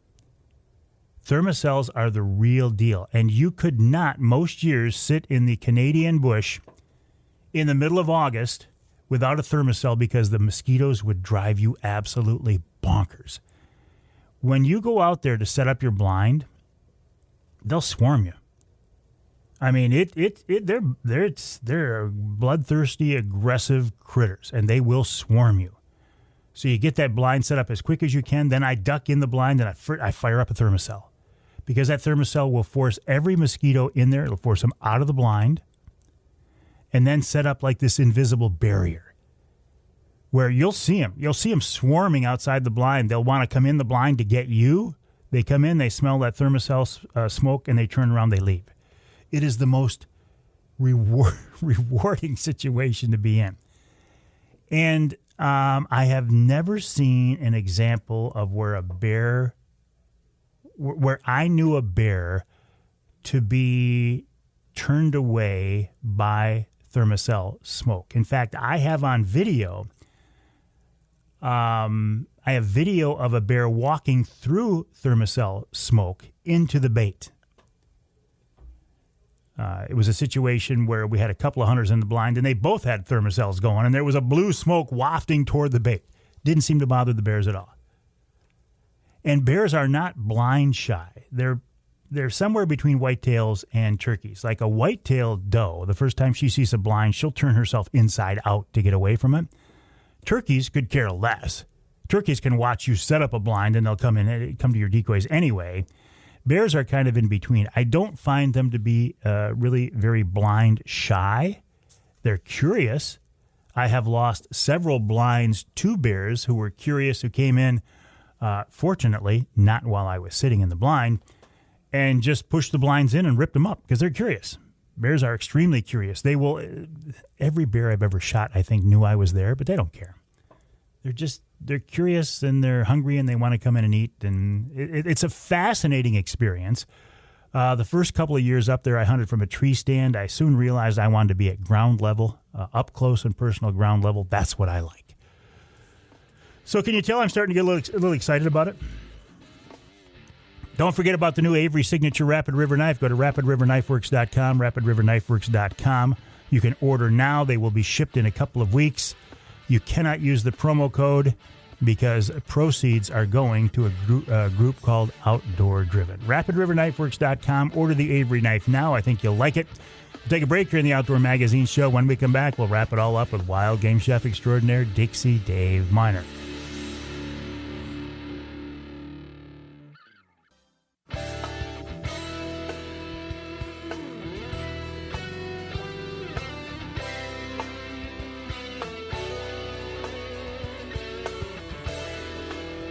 Welcome back to the Outdoor Magazine radio show and podcast. So glad you're with us. My name is Mike Avery. I do appreciate you taking time out from your busy schedule. And again, whether you're listening to the broadcast or the podcast, the fact that you're hearing my voice right now does mean a lot to me. There's a lot of so many different media sources these days, so many different broadcast sources, so many social media sources. So the fact that you're hearing me right now does indeed mean a lot. It also means a lot to me that wild game chef extraordinaire Dixie Dave Minar takes time out from his week each week for many years now to join us on the Outdoor Magazine radio show. And Dave, before we get into the recipe, your wife Terry sent me that picture of that buck standing next to your driveway. Holy cow. Isn't that a dandy? Yes, it is. Wouldn't you What love? happens, you don't shoot the little ones every year. Man, love to see something like that during hunting season, huh? Me too. Anyway, I'm seeing because the bucks right now just look so nice with the velvet. They just look so impressive. But we do not have a venison recipe this week because it wouldn't be appropriate. What do we have? Well, you asked for a salmon recipe last week, so we have on page 22. We have a walleye with vodka sauce, but I changed it up to salmon with vodka sauce. So you need 8 to 10 ounces of boneless, skinless filet per person, 2 beaten up eggs, 1 onion sliced thin, 2 to 4 cloves of garlic diced fine. The pepper that we grind up, you can use about a quarter of a teaspoon or even less or more. It's up to you how much pepper. More. I know. More. More. Yep. 2 to 3 ounces of vodka, a quarter cup of white wine, a quarter teaspoon of Italian spice, or you could use basil and oregano if you don't have the Italian spice. It figures out about the same. 8-ounce package of mushrooms sliced thin, a tablespoon of capers, which is a pickled little berry that has wonderful flavor, a quarter cup of Kalamata olives diced or sliced in half, remove the pits, 1 28-ounce can of California tomatoes with just about half the juice. You don't want it to be too juicy. 2 tablespoons of chopped parsley, flour, and olive oil, and Parmesan cheese, and half a cup of mozzarella cheese. So I know it's quite an extensive menu here, but it's well worth it at the end. Dredge the fish in flour, then in the beaten up eggs, brown on both sides in a hot saute pan with a small amount of oil. Remove the pieces to an oven-proof baking dish. When you get all done, you can wipe the pan out with a paper towel and return it to high heat. Saute the onions, the garlic, and the ground pepper for about a minute or two just to kind of break the flavor loose. Then you want to add the white wine, the spices, mushrooms, and capers, and the vodka, and reduce by 1/2 volume fast. You want to stir it quite often so it doesn't burn. Add the olives, the tomatoes, and about half of the parsley. When it's boiling back and you reduce it down just a little bit more, you want to pour this over the fish and bake it uncovered in the 350-degree oven for about 8 to 10 minutes. And then once you can look and see, and it's kind of reduced down in the oven. And then serve it with your favorite pasta and spoon some of the sauce over both. Top with Parmesan and mozzarella cheese and parsley. And man, it is just killer. We used to sell this at the restaurant, Oscar and Joey's, a lot. But both salmon and walleye. What else could you use? What other fish would work with this, Dave? Sheep's head. I know you love those sheephead. I know you could do. use like steelhead trout, like that kind of fish. Anything like that would be good. I don't think it would be so good with perch. On an unrelated, because perch is too mild? Yep. Okay. And it's small, and it would get lost in the shuffle. Gotcha. Unrelated to fish, but a wild game question. When is the right time? When would be the appropriate time to do a turtle recipe? Well, turtle season didn't start until I think it was July 5th or July, maybe the 1st of July. So turtle season is in order right now. We can have a turtle recipe next week if you like. Yeah, that's why I asked, because somebody asked me on last week's Wednesday Night Live. They said, does Dave have a turtle recipe? If so, can he do it? I know you and I have talked about turtles before, so we could do a turtle recipe next week? Sure. Okay. Sure. All right. Let's do that, because I know that's a pretty involved process, just getting the meat out of the things, right? Oh, my goodness, yeah. It's kind of gruesome, too, but, yeah. you know. I remember that. Yeah. We'll skip the gruesome parts. Yes. All right, buddy, let's do a very toned down turtle recipe for next week. All righty. All right, David. Thank you. All right, buddy, have a good week. We'll talk to you next time. You too. Wild game chef extraordinaire Dixie Dave Minar. By the way, you can see him and taste his cooking at the King's Dish in Standish. If I remember right, Thursday, Friday, Saturday, King's Dish in Standish. And again, I'm going to bill that guy one of these days. My name is Mike Avery. This is the Outdoor Magazine Show. I do appreciate you being along. The website, MikeAveryOutdoors.com. That's MikeAveryOutdoors.com. My email address is mike@MikeAveryOutdoors.com. Head to the Rapid River website, RapidRiverKnifeWorks.com. Check out the new Mike Avery signature knife with proceeds to benefit Outdoor Driven. I think you'll like it. Hopefully you can order one if you have a need. We'll talk to you next time right here on Outdoor Magazine.